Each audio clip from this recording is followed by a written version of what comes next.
Please help me to reach 7,000 subscribers. Emily stepped through the doors of Webster's small grocery store in the heart of town. The bell above her head announced her arrival, a gentle sound easily drowned out by the everyday hum of the shop. She clutched her worn backpack close, eyes lowered, hoping that today might be different, that maybe nobody would notice her. The aisles felt longer than usual. Emily moved carefully, her shoes nearly silent against the linoleum floor. Every step was measured. She reached for a loaf of bread, checking the price tag twice before adding it to her basket. Her fingers lingered over a can of soup, and she counted out the bills and coins in her pocket to make sure she could afford both. She avoided eye contact and kept her distance from the other shoppers, many of whom seemed to whisper as she passed. Mr. Webster stood behind the register, arms crossed, gaze unwavering from the young girl. In his mind, he recalled the rumors passed back and forth around town about Emily's family and the struggles they'd faced. A whisper from two women near aisle 3 caught his ear, just loud enough for Emily to hear as, "Well, they say her father barely leaves the house," one of them murmured. "I heard he used to be someone important," the other replied, "until trouble found them." "Poor thing," Emily paused near the candy display. Her eyes lingered on a bright, shiny bar of chocolate, one she knew she could never justify spending money on. She gave a quiet sigh and turned away, moving towards the checkout with only her sparse selection of groceries. But before Emily could reach the counter, Mr. Webster's voice boomed across the shop. "Stop right there," he commanded, startling not just Emily, but everyone else in the store. Emily froze in her tracks. Mr. Webster strode toward her, his expression stern. "I saw you in the candy aisle," he accused, "and now my most expensive chocolate bar is missing. Would you care to explain yourself?" Emily's hands trembled. Her lips parted as she tried to speak, but the fear and humiliation made it hard for words to form. Shoppers began to gather, some with curious gazes, some with their phones already pointed in her direction, waiting to catch the latest incident for their own amusement. I didn't take anything," Emily managed, her voice barely more than a whisper. "I promise. Please check my bag. I'd never—" But Mr. Webster cut her off. "I've seen enough. You people think you can come in here and—" The judgment in his tone stung more than the accusation itself. The crowd's murmurs grew. Some people averted their gaze. Others clicked their tongues or whispered about kids these days. Emily felt the world closing in around her, alone, ashamed, powerless, and at that moment, it seemed as if no one would stand up for her. If you believe in kindness and giving everyone a fair chance, don't forget to hit the like button and subscribe. Stay with us to see how Emily's story unfolds, and let's stand up together for what's right. As the buzz and murmurs rippled through Webster's grocery store, the atmosphere grew thick with tension. Emily stood frozen, her groceries nearly slipping from her trembling hands, surrounded by a crowd that seemed more hungry for scandal than truth. Shame and fear welled up in her chest, and for a moment, she wished she could simply disappear. Just then, the gentle jingle of the entrance bell sounded again, a sound so ordinary, yet at that moment strangely comforting. Mike stepped inside, his young son Jason in tow. Mike's eyes swept instantly across the store, instinctively picking up on the uneasy energy in the anxious faces. Jason, balancing a miniature superhero on his fist, held tightly to his father's arm. Mike paused, assessing the scene before him. He noticed Emily, her head lowered, her voice shaky, her desperate attempts to defend herself drowned out by cynicism and accusation. The crowd pressed closer, eager to see how the drama might unfold. Instinctively, Mike bent down to Jason's level and offered a comforting smile. "Sometimes, buddy," he whispered, "people need a little help standing up for what's right." Leaving Jason by the baskets with a gentle pat on the shoulder, Mike stepped forward and addressed Mr. Webster and the crowd. His voice was louder than Emily's, but it carried none of the harshness or suspicion that had filled the air. "Excuse me," Mike said, calmly but firmly. "Before we go around blaming anyone, shouldn't we check the camera footage? Accidents happen. We shouldn't judge too quickly." The crowd's chatter paused. Mr. Webster bristled, clearly unaccustomed to being challenged in his own store.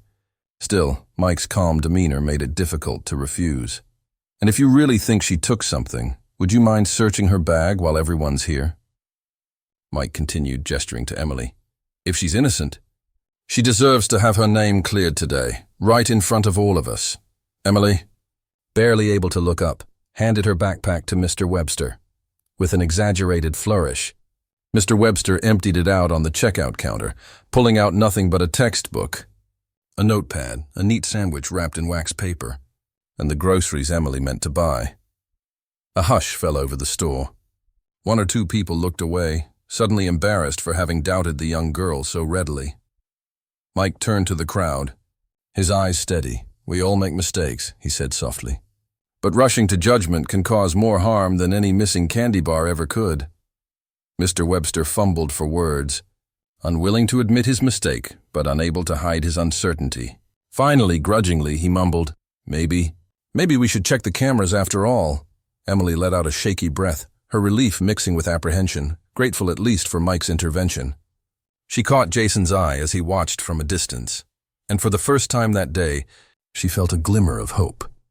As shoppers turned toward the back office, drawn to the promise of answers, a quiet sense of anticipation filled the store. Right then, the story was no longer just about a missing chocolate bar. It was about truth, justice, and the courage to speak up for someone in need. The group filed silently toward the small back office at the rear of the store. Mike's steady presence settled some of the tension. Emily followed quietly, feeling exposed but determined to see the truth revealed at last. Jason, ever curious, trailed behind his father, squeezing his superhero toy for reassurance. Inside, the office was cramped and cluttered.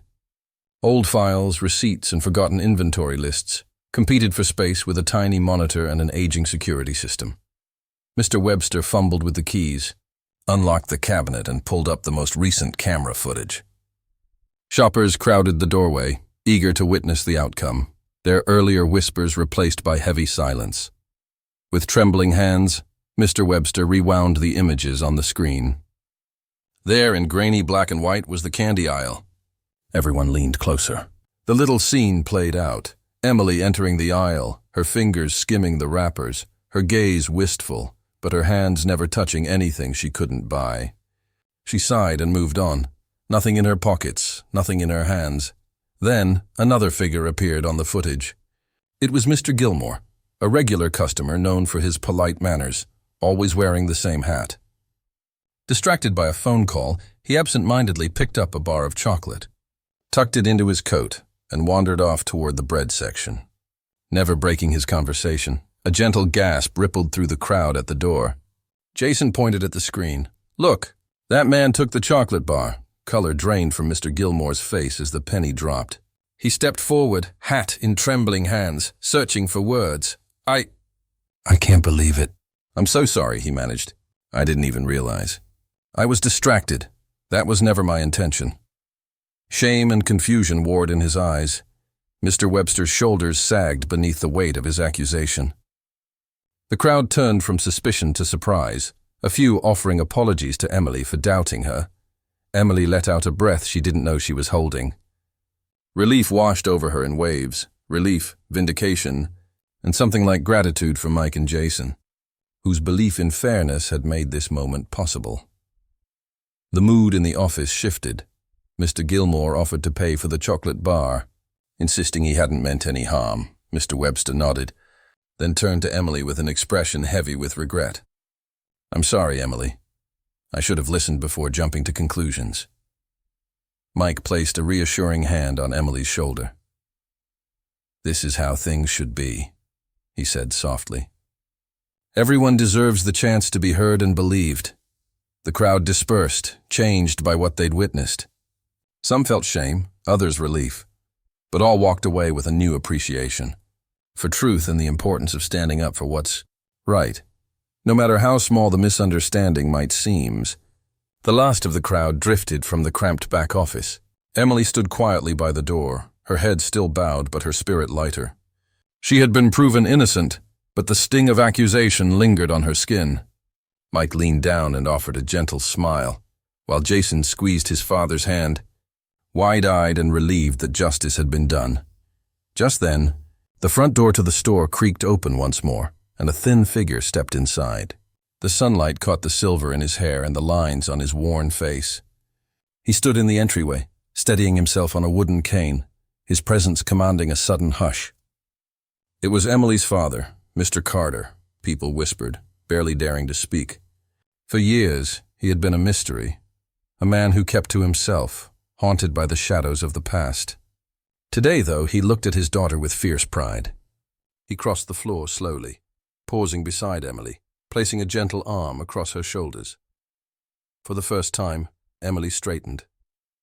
She met the eyes of her neighbors, not with fear, but with a quiet dignity inherited from her father. Mr. Carter cleared his throat, his voice trembling at first, but gathering strength as he spoke. "Thank you for listening today," he said, addressing everyone in the store. "For many years, our family has lived beneath a cloud because of rumors and the pain of accusations that were never true." The listeners stilled, aware that something important was being shared. Mr. Carter's voice carried a weight born of years spent in isolation and silence. "I used to be a judge," he continued. "Someone trusted to decide what was fair. Then one day I was falsely accused. I lost my job, my reputation. People turned their backs, and it took everything I had to give Emily even the simple things in life. But we survived, because of hope, and because I believed that one day the truth would matter again."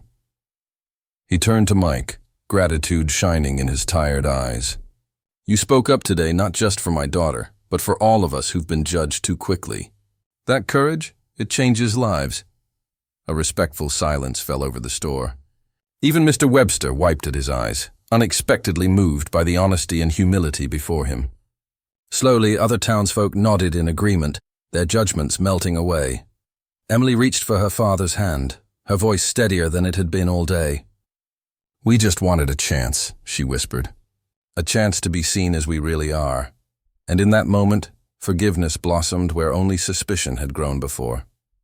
The cracks in the community, left behind by doubt and gossip, began to heal, guided by the light of truth, courage, and kindness.